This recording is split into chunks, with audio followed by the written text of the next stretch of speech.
Orada onun Telli Zeynepiyesi var.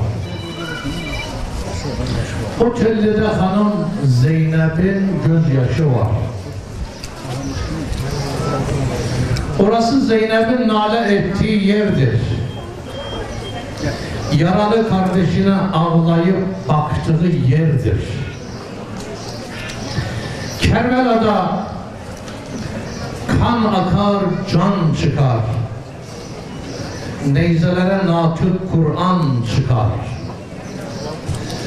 Baş kesilir, yağmalanır heymeler.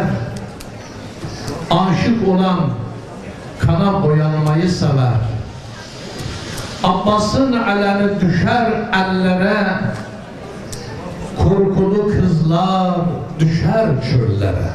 Peygamberin torunları o kızlar. Kim Hüseyin adını kalbine ezber etmişse, kabre el boş gitmedi, bir cevher götürdü. Toprak da hıyanet etmez Hüseyin aşığına.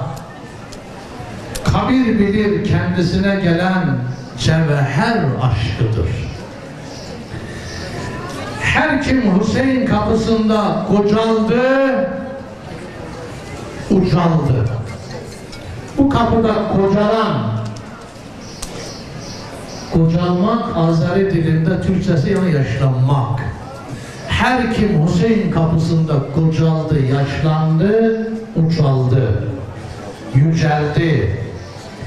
Bu kapıda saçı sakalı avaran rütbe apardı. Fikreyleme sen ağladın, gözyaşın heder oldu.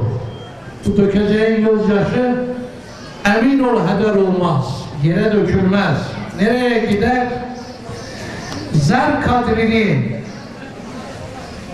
tanıdı evvelden zerger apardı. Sen görmürsen ama dolanır şişesi elde, gözyaşlarını Fatıma ether apardı.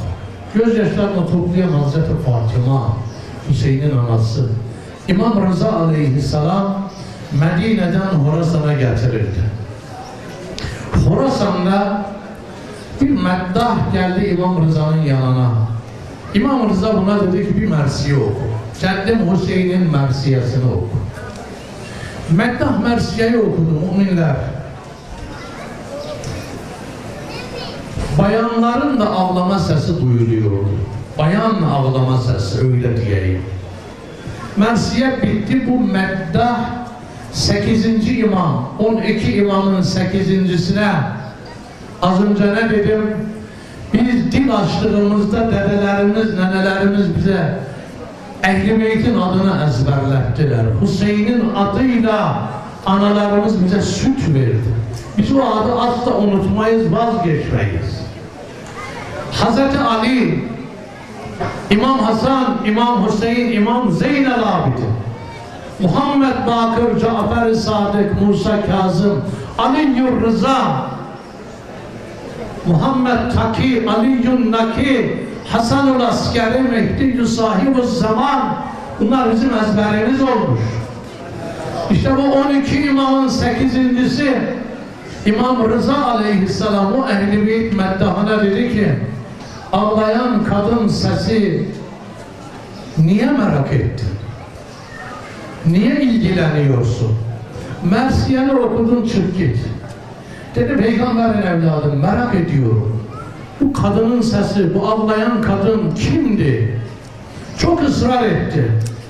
Israr edince İmam Rıza aleyhisselam buyurdu, nerede dedem Hüseyin'in mersiyesi okunsa, dedem Hüseyin'e ilk ağlayan nenem Zehra'dır.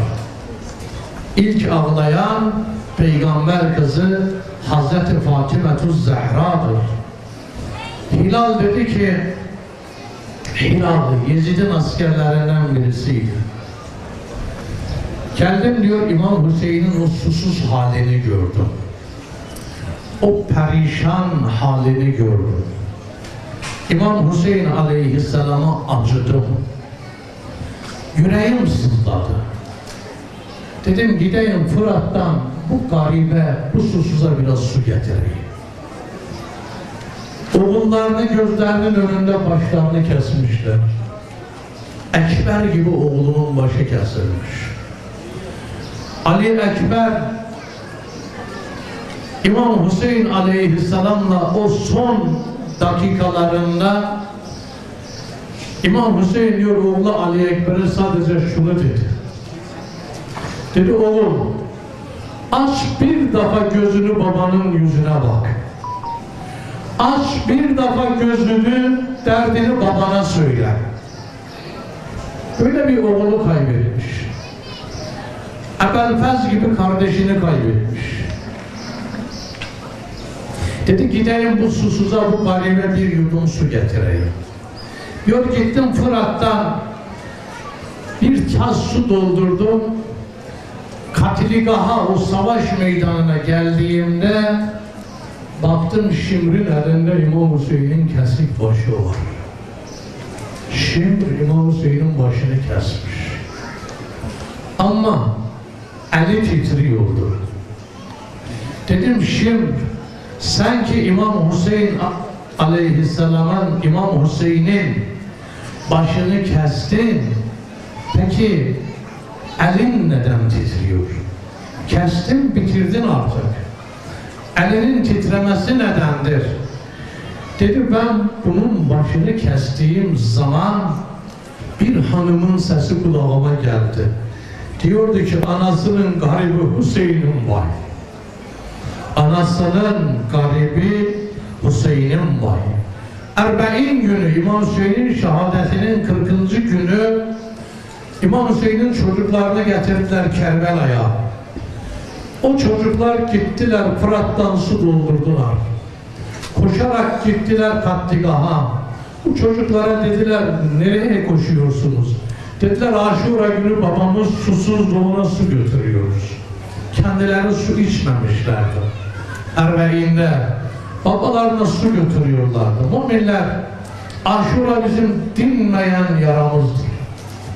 Ve son nefesimize kadar bizden sonra çocuklarımız, bizden sonra nesillerimiz bu dinmeyen yarayı devam ettirecekler. Allah Azze ve Celle bizleri dünya ve ahirette Ehl-i Beyt'ten ayrı düşürmesin. Kur'an, Peygamber, Ali Peygamber'in yolu ve şefaatinden bizleri ayırmasın.